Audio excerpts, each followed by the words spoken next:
Suharto. Iya. Oh iya. Mas Pengadilan Agama Dompu yang ditunjuk oleh Bapak Ketua, dan hari ini berdasarkan surat tugas yang melakukan hearing ataupun juga sekaligus jumpa pers, karena juga di sini ada rekan BK. Permintaan penjelasan terhadap penanganan perkara cerai gugat nomor 787/PDTG/2020/PADP antara Ibu Dian Ayustri Betty. Bukan, ini Sama. Ya, ada dua hal. Yang hari ini kami diminta oleh Bapak Ketua untuk menyampaikan. Ya, jadi kami luruskan. Jadi kami hadir tentang masalah perkara Emi Hidayati dan dokumen palsu yang sering digunakan oleh Pengadilan Agama. Jadi tidak ada kaitan dengan perkara itu. Nah, jadi kami minta Pengadilan Agama untuk bisa membaca. Jadi mohon didengarkan dulu nanti. Nah, saya buat suratnya. Kami masukkan surat kemarin. Dua hal itu maksudnya. Yang pertama persoalan PK Emi Hidayati, ya kan, dengan masalah dokumen palsu sering dipergunakan di Pengadilan Agama. Oke. Jadi tidak ada kaitan dengan persoalan itu. Ya, baik. Jadi kami minta itu diperbaiki, ya. Jadi dua hal itu kami ingin debatkan di sini. Ya, kan maksud terlebih dahulu. Maka sebelum dilanjut, jadi supaya tidak keluar dari substansi apa yang kami maksudkan, itu jangan dilanjut persoalan yang tadi. Itu tidak ada kaitan dengan itu. Makanya kehadiran kami di sini dari awal sudah Bapak salah ini, ya, membaca surat kami, apalagi nanti menjawab pertanyaan kami. Ya, membaca surat kami saja Bapak sudah salah. Ya, mohon Bapak supaya maksudnya saya sudah bisa simpulkan pertama ini, ya. Saudara-saudara di sini, maksud kami saya sudah tidak bisa. Apalagi mau menjawab pertanyaan-pertanyaan kami nanti. Ya. Jadi dua yang kami masuk ke dalam surat kami. Yang pertama, persoalan peninjauan kembali, ya, PK dengan mempergunakan dokumen-dokumen palsu dalam proses persidangan yang terjadi di Pengadilan Agama ini. Pahami isi surat kami. Ya. Rasulullah saja perintah pertama suruh baca itu. Masa kita nggak bisa baca? Awal saja sudah sama, gimana akhirnya saudara-saudara di sini? Artinya keputusan yang kalian buat di sini itu bermasalah. Membaca saja sudah tidak bisa. Karena berdasarkan surat yang kami terima, itu di sana ada menyebutkan tadi dugaan adanya dokumen palsu yang dibuat oleh Pengadilan Agama. Nah, oleh karena itulah kami di sini mengambil studi kasus, karena memang setelah kami menyelidiki bahwa terkait dengan adanya dugaan dokumen palsu itu ada kaitannya dengan penanganan perkara ini. Oh, tidak ada kaitan itu. Kami mengeneral, ya, persoalan di sini bahwa hal-hal itu sering terjadi di sini. Dan itu erat kaitannya dengan persoalan PK-nya Emi Hidayati. Ya. Oke, baik. Terkait dokumen palsu, saya ingin tanyakan terlebih dahulu kepada saudara, dokumen palsu yang dimaksudkan yang mana? Ya. Ini sudah mulai dialog. Ya. Sudah mulai ya? Silakan. Sudah mulai kan? Ya. Mana ketua pengadilan? Kami kan tadi minta hadirkan ketua pengadilannya sama Suharto. Karena di sini yang selalu menandatangani surat ini Suharto, panitera. Walaupun ditunjuk humas atau apa ini, hadirkan Suharto sama ketua pengadilan. Ya. Konfronti maksudnya? Ya. Apa yang menjadi tuntutan ini? Konfronti? Ya. Kami sudah berkoordinasi sebelumnya. Ya, kami sudah berkoordinasi. Jadi apa yang kami sampaikan pada kesempatan ini juga merupakan kebijakan atau penyampaian dari lembaga.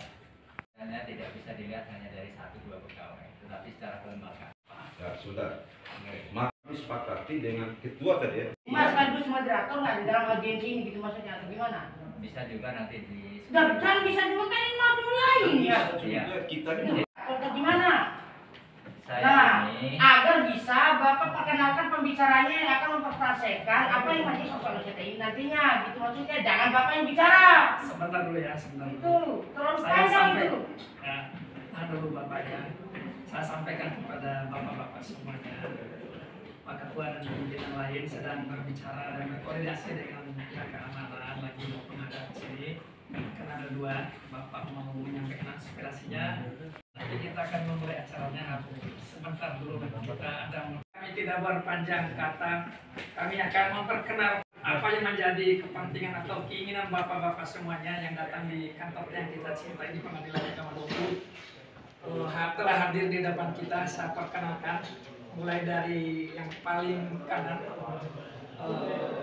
dengan nama Bapak Rahmat Raharjo SHMSI.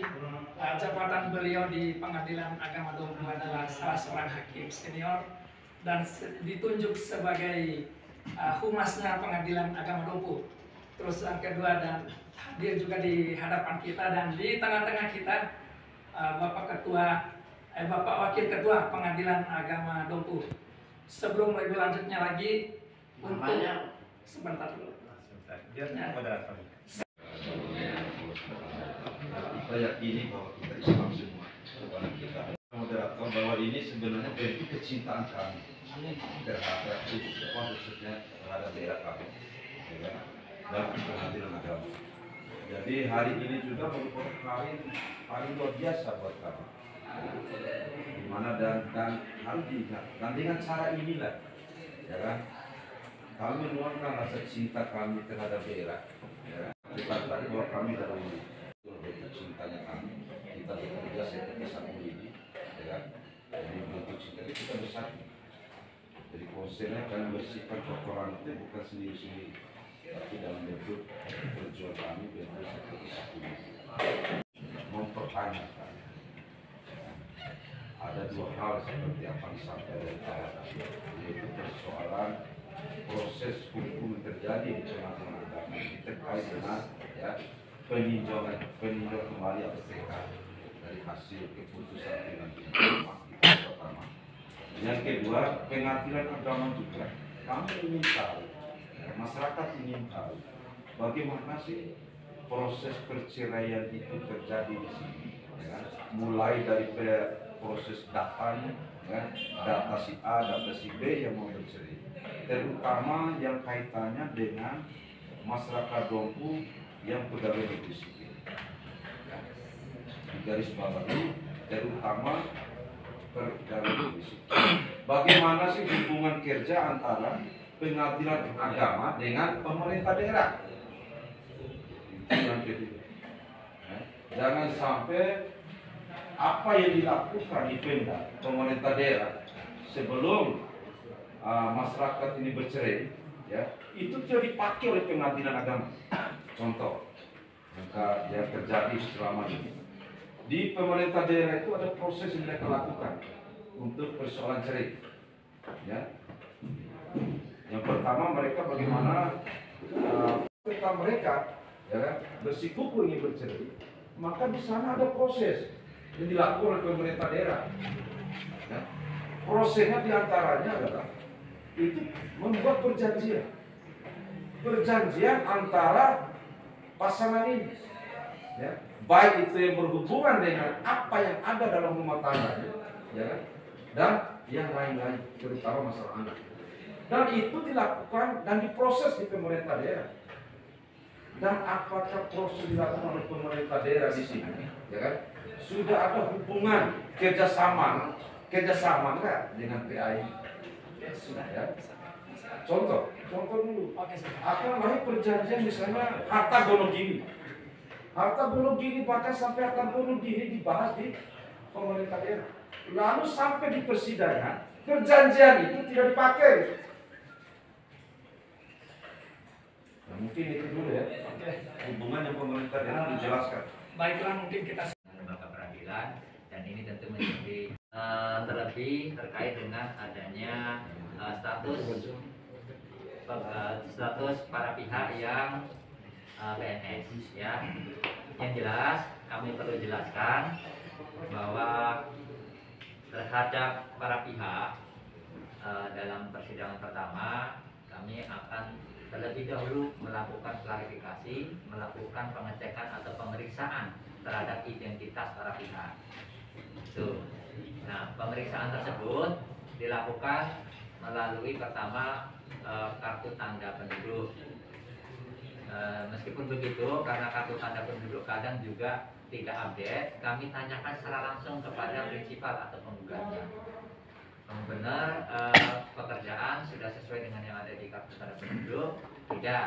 Nah, kalau tidak, maka kami akan telusuri atau periksa secara lebih lanjut. Jadi pekerjaan yang sebetulnya apa? Misalnya PNS, maka sesuai dengan ketentuan yang berlaku, lebih tepatnya peraturan pemerintah nomor 10 tahun 83, maka kami majelis hakim berkewajiban ya untuk menyampaikan kepada para pihak agar terlebih dahulu mengurus surat izin dari atasan. Itu ya prosedur kami dan itu sudah kami jalankan selama ini dan selalu. Ya.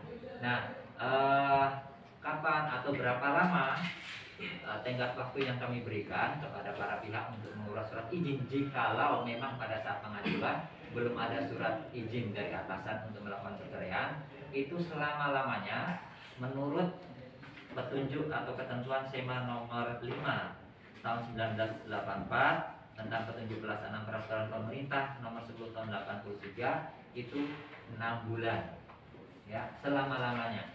Dan dalam butir 4 SEMA nomor 5 tahun 84. Nah, dalam hal penggugat atau para pihak belum mempunyai surat izin, kemudian kami sudah berikan tenggat waktu yang cukup untuk mengurus keperluan atasan, maka kewajiban kami selaku majelis hakim tidak mendapatkan izin tersebut. Ya, jadi apalagi kemudian membuat surat pernyataan bersedia menanggung resiko terhadap gugatan perceraian yang dilakukan tanpa izin dari atasannya, maka majelis hakim tidak dapat menghentikan atau tidak dapat menolaknya karena menurut SEMA surat edaran Mahkamah Agung yang sudah saya sebutkan tadi, apabila upaya-upaya tersebut di atas memberikan waktu kepada yang bersangkutan untuk mengurus izin, kemudian sudah memberikan peringatan dan sudah menganjurkan untuk menyarankan untuk mencabut perkaranya, tetapi tidak juga tidak juga dicabut dan tetap ingin menyatakan ingin tetap melanjutkan perkaranya, maka menurut ketentuan SEMA tersebut ya kami harus melanjutkan pemeriksaannya tanpa surat izin atasan. Karena apa? Surat izin atasan tersebut sifatnya hanya administratif. Nanti seperti itu. Ya, intinya.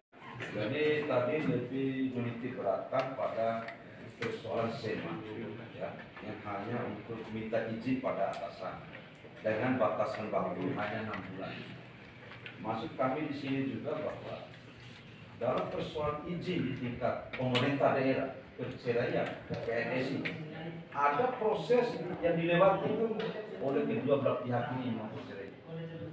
Salah satunya adalah tingkat BKD ya, karena sudah sama-sama ngotot mau berceraikan ya kan, maka akan dilakukan proses ya di pemerintah daerah, terutama di BKD, terutama terkait dengan persoalan ya kan, harta dulu gini sampai dibahas sampai di sana. Nah, apakah pertanyaannya hak para pihak untuk tetap mendapatkan haknya atas harta gono gini maupun asuh anak dan nafkahnya. Jadi meskipun upayakan secara hukum ya agar mungkin misalnya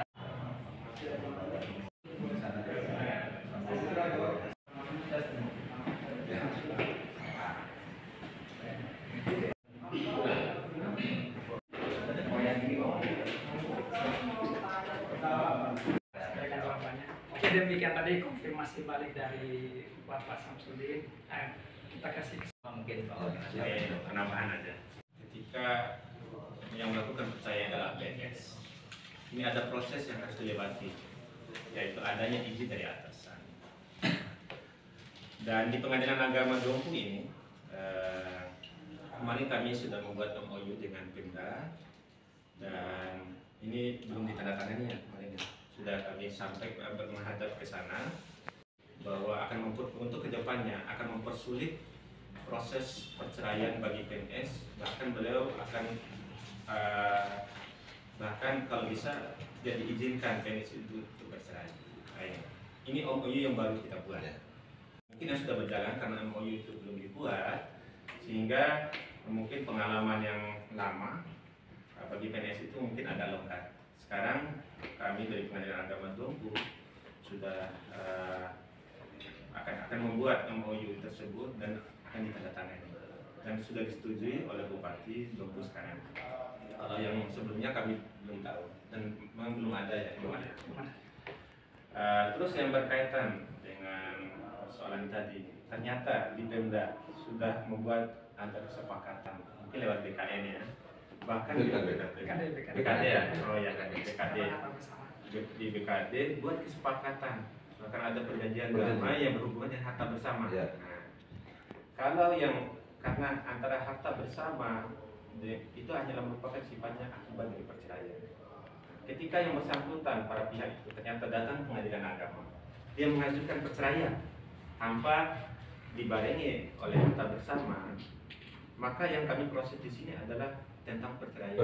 Ya, walaupun nanti alat bukti yang dia bawa itu adalah berbarengan dengan adanya perjanjian tentang harta bersama, tapi yang disentuh di sini, yang diselesaikan adalah perceraiannya. Kalaupun nanti ada para pihak, contohnya lawan tergugat ya, ternyata dia mau menyelesaikan perkaranya dengan harta bersama, boleh ketika dia dalam persidangan dia melakukan ada jawab menjawab, melakukan rekonvensi dengan harta bersama. Maka kami tetap akan menyarankan agar terpisah, diajukan dalam bentuk perkara yang lain. Khusus judulnya adalah pengajuan gugatan harta bersama. Nah, sehingga dua perkara ini terpisah. Sehingga selesai dulu perceraiannya, selesai perceraian, sudah BHT, status mereka sudah bercerai, baru diajukan gugatan harta bersama, harta gono ini. Sehingga dengan adanya pengajuan harta gono ini, maka menjadi pertimbangan buat majelis dengan adanya perjanjian yang tadi yang sepakat oleh Pemda, dikuatkan lagi dengan adanya akta ya. Akta yang berupa akta kemarin sudah saya sampaikan, mungkin bisa dengan lewat notaris dibuat, ada kesepakatan itu dibuat lagi sehingga memperkuat bahwa setelah terjadi kesepakatan di luar pengadilan antara kedua belah pihak yang harus ditaati. Nah, seperti itu. Sehingga ya dibuat oleh pejabat yang punya kewenangan yang berwenang. Nah, kalau berupa akta, yang mengeluarkan akta itu adalah pejabat yang berwenang seperti notaris. Kalau itu berupa seperti berupa barang atau barang.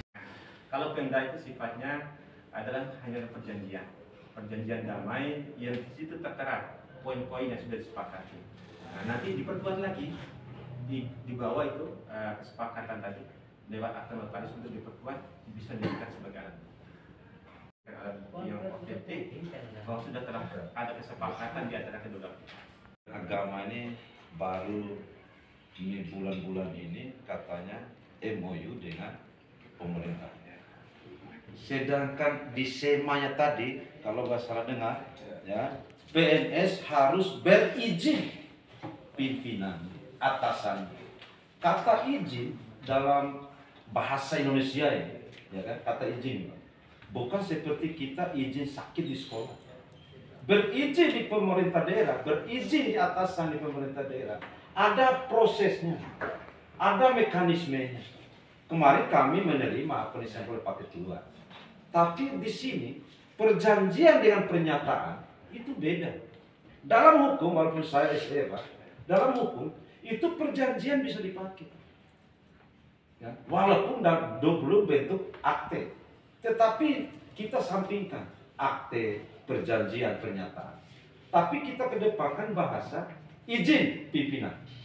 Izin pimpinan di pemerintah daerah, ya, itu berproses. Salah satu hasil prosesnya perjanjian dan pernyataan tadi. Itu hasil. Lalu kalau dua belah pihak ini ya hadir di pengadilan, ya, dengan bahasa yang berbeda dengan perjanjian di pemerintah daerah. Pengadilan harus menolak. Pengadilan berproses tapi dengan menolak. Seperti PK dilakukan oleh Emi-nya. Bapak-bapak terima, ya kan? Permohonan PK-nya Emi Hidayati di sini, ya kan? Tapi lalu keluar keputusan ditolak. Artinya Bapak tetap berproses, ya kan? Kenapa? Ya kan? Orang yang sudah membuat perjanjian ya di pemerintah daerah tempat dia bekerja, ya, lalu datang ke pengadilan agama, lalu diterima dan diproses, walaupun sesungguhnya seperti disampaikan tadi, masalah harta, masalah anak memang diatur dalam agama kita maupun pengadilan ini, tetapi sudah ada proses yang lebih dahulu, ya, dilewati oleh dua belah pihak ini, yaitu di mana dia tempat bekerja. Kalau baca SEMA itu ada izin atasannya. Kalau dapat izin atasannya, ada prosesnya. Sama dengan DPR sekarang misalnya apa? DPR yang mau masuk apa? Menggantikan, bisa contoh undang-undang ini, ya kan? Ada prosesnya, ya kan? Kalau izin atasan itu di pemerintah daerah ini ada prosesnya. Salah satunya adalah perjanjian. Kenapa perjanjian diproses untuk mendapatkan izin ini tidak dipakai? Salam sejahtera bagi kita semua. Terima kasih atas pelayanannya. Walaupun agak apa yang dikatakan oleh saudara kami tadi. Baik, saya mungkin lebih agak tertarik berkaitan dengan surat pernyataan pra sebelum diajukan ke pengadilan menyangkut PNS ini. PNS ini kalau mau bercerai, undang-undang mengaturnya itu kan pasti ada tahapannya. Bagaimana tahapan ini harus mendapat restu daripada pimpinan. Kecuali para pihak ini akan mau tahu sendiri kan, konsekuensi hukumnya kan mereka tanggung. Tapi tahapan ini contohnya kasus yang coba kita jadikan sampel. Siapa tahu ini tidak menjadi sebuah persoalan. Nah, pertemuan kita hari ini juga mungkin ada penemuan hukum baru kan? Dalam proses penerapannya ini kan ada banyak-banyak pihak.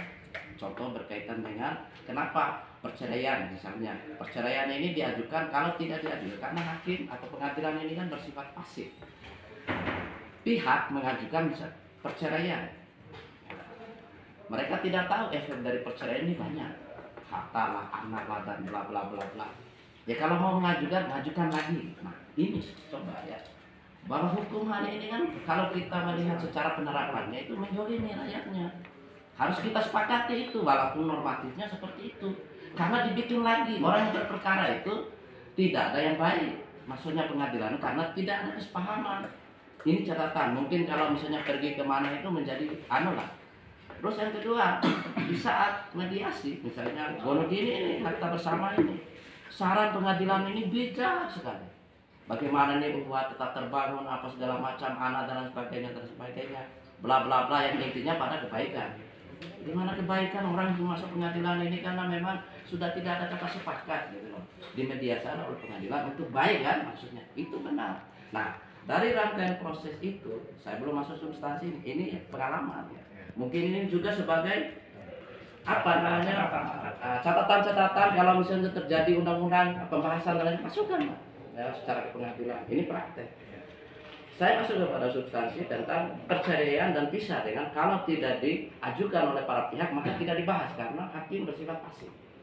Ini kan kalau kita tidak, kalau misalnya ini disatukan ada kewenangan mengingatkan dan sebagainya supaya apa? Setelah perceraian itu kalau yang bercerai ini terjadi nikah apa segala macam itu kan clear kan sudah tidak ada lagi mereka membangun kehidupannya masing-masing. Tapi kalau masih ada yang disisakan masalah anak, masalah harta diajukan lagi, ini efek yang perlu dibahas kalau ada perubahan undang-undang.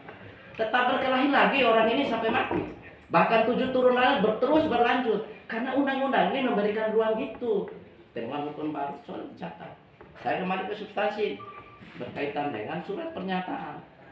Ini ada niat menseria, niat busuk salah satu pihak kalau menurut saya. Dan saya ingin pertanyaan coba dicatat. Bagaimana kekuatan tentang kesepakatan yang dihadirkan? Karena salah satu syarat untuk bercerai ASN ini adanya kesepakatan dari pimpinan dan kesepakatan lain. Itu nanti dijawab ya, bagaimana kekuatan hukumnya daripada itu. Kesepakatan kedua belah pihak sebelum mereka kan sebelum bercerai, kalau ASN ini kan mereka selesaikan dulu di tempat kerjanya, gitu kan? Kan terjadilah komunikasi, ada kesepakatan bahwa mereka bercerai, clear barangnya tentang harta gono gini mungkin apa semuanya dibahas. Ini anggap clear. Pertanyaan saya, bagaimana kekuatan hukumnya?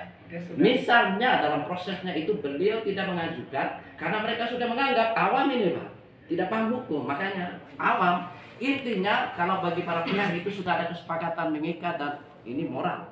Kan? Kalau dia punya niat baik ini harus ditelusuri di situ.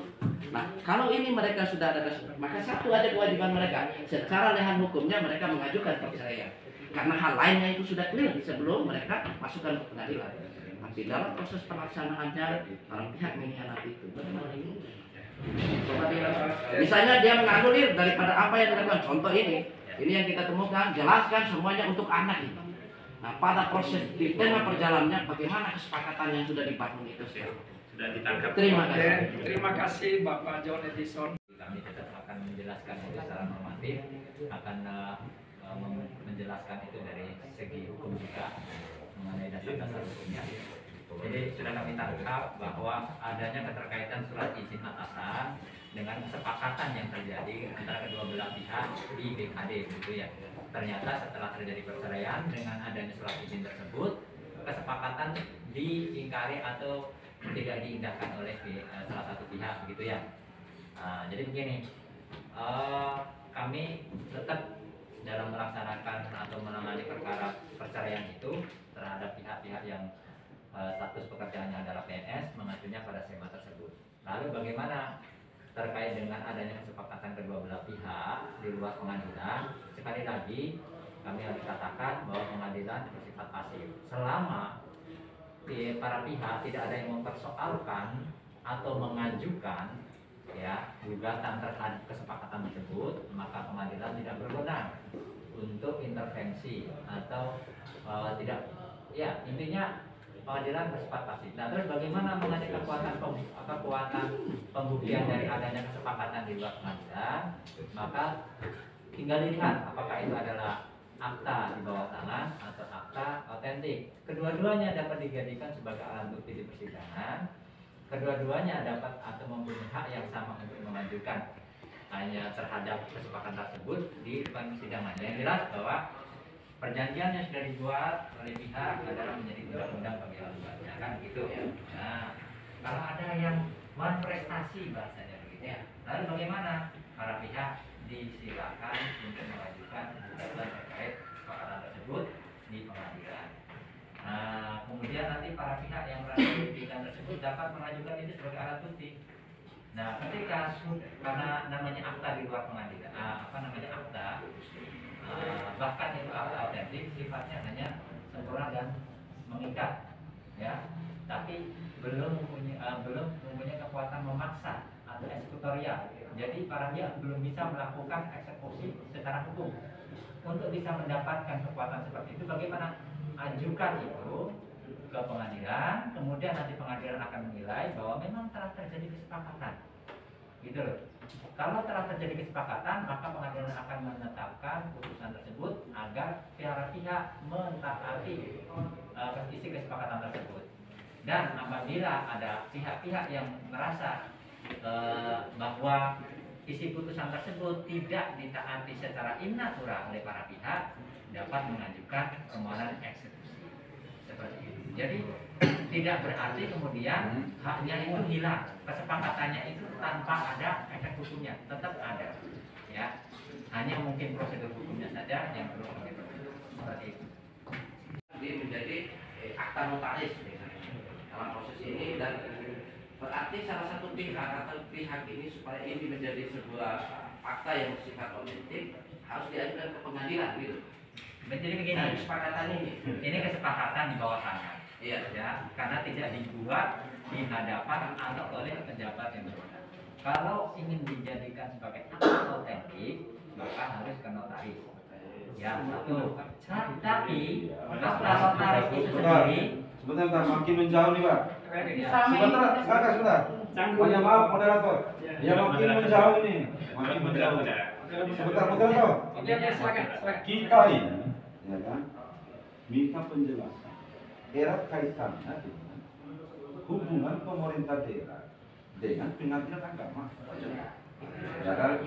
SEMA itu sudah jelas. Jangan melihat kata izin itu izinnya doang, ya kan? Tapi izin di pemerintah daerah itu, ya, untuk mendapatkan izin dari pimpinannya, dia itu punya proses. Salah satu hasil prosesnya adalah perjanjian, ya kan? Artinya secara hukum dan secara keabsahan pemerintah daerah sudah mengeluarkan perjanjian ini. Jadi disitulah kami harus memberikan penjelasan ke PA ini. Ya, dalam MOU-nya itu hati-hati, ya. Bukan saja MOU itu mengatakan bahwa Bupati Kader Jelani mempersulit perceraian. Bukan itu saja, tapi ada proses, ya kan, yang dilakukan oleh pimpinan daerah itu, ya, untuk PNS ini sampai ke proses perjanjian ini. Sama mau berpisah. Artinya terus dari pihak lawan tergugat ya, dia membenarkan, oh iya sudah kami buat kesepakatan perjanjian di Pemda contohnya di kantor bupati, dan ini benar dengan sendirinya adanya baik pengakuan dari pihak penggugat dan tidak dibantah oleh pihak lawan yaitu tergugat dan dengan membenarkan, maka dengan sendirinya langsung kami akan buat keputusan untuk menguatkan perjanjian damai. Tapi faktanya hari ini kan perkara ini kan dibagi bersama, tidak sesuai dengan kesepakatan yang ini. Yang putusan pengadilan agama negeri Dompu ini yang jadi persoalan. Makanya sekarang benang merahnya di sini. Dengarkan dulu ya. Karena proses persidangan ini kan kami tidak tahu ya gimana proses berjalannya dulu. Apakah ada bantahan dari pihak lawan tergugat ataupun tidak, itu yang belum kami telusuri. Kalau ada bantahan, dia tidak ada poin yang tidak dia benarkan, maka disitulah harus dibuktikan, dilanjutkan. Nanti bisa diperkuatkan. Enggak, sebentar Pak. Ini kami anggap tetap kuat, kenapa? Ya ini satu kesatuan dengan izin tadi gitu loh. Ya kan? Ini sebentar. Saya mau Enggak, sebentar. Ini satu kesatuan. itu bisa dipahami.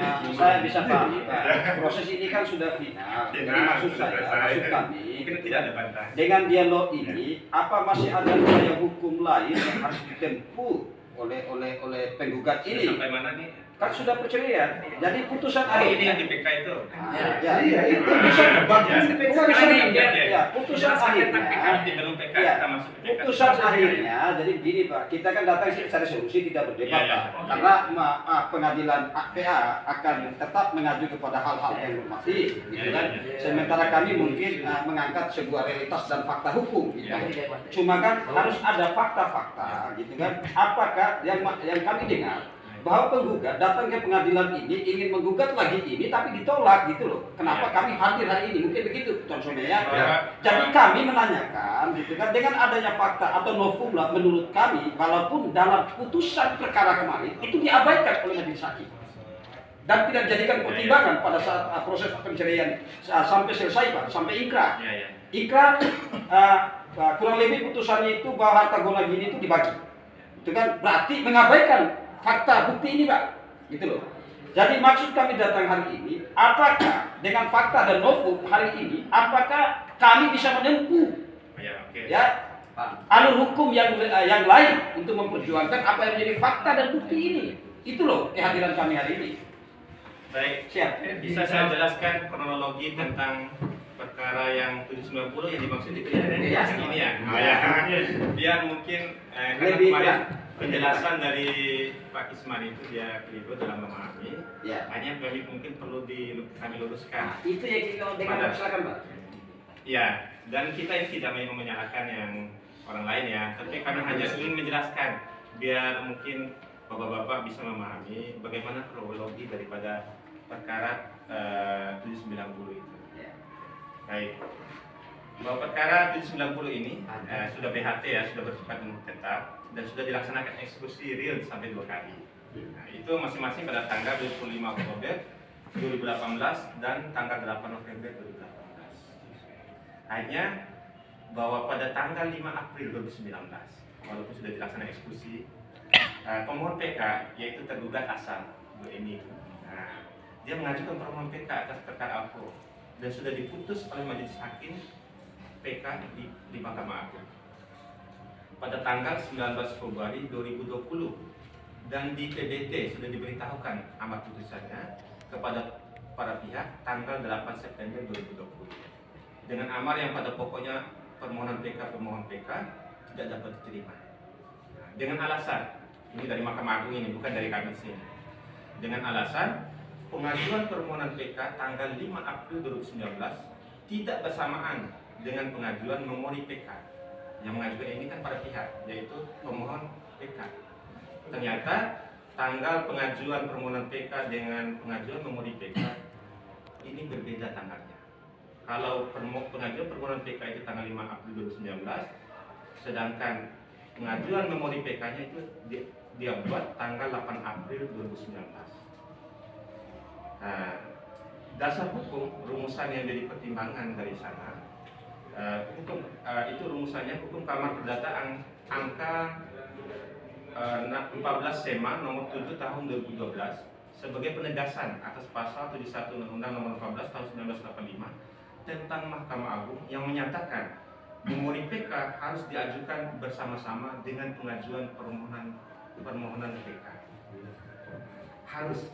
Kalau tidak, maka tidak dapat diterima.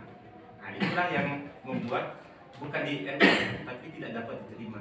Karena antara memori pengajuan PK dengan memori PK bukan di NO, kan kalau sudah masuk akhirnya diajukan kembali ke ini.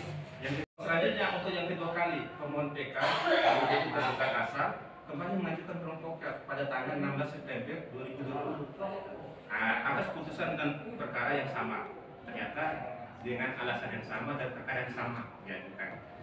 Pihak yang pada tanggal 23 November 2020 dengan amar yang pada pokoknya permohonan PK pemohon PK tidak dapat diterima dengan mendasarkan pada SEMA nomor 3 tahun 2018 rumusan hukum Kamar Perdata untuk SEMA nomor 7 tahun 2012 67 ayat 1 Undang-Undang nomor 14 tahun 1985 tentang Mahkamah Agung saling bertentangan.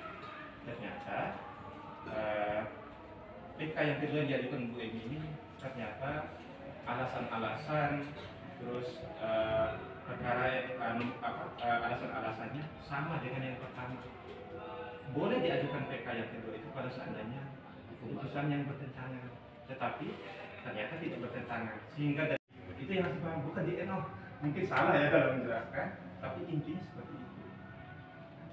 Terus akhirnya bahwa putusan PK yang kedua itu sudah kami PBT dan kami sudah kirim kepada Bu Eni dan akhirnya kemarin pada tanggal 30 Agustus 2001 beliau datang lagi ke sini menghadap.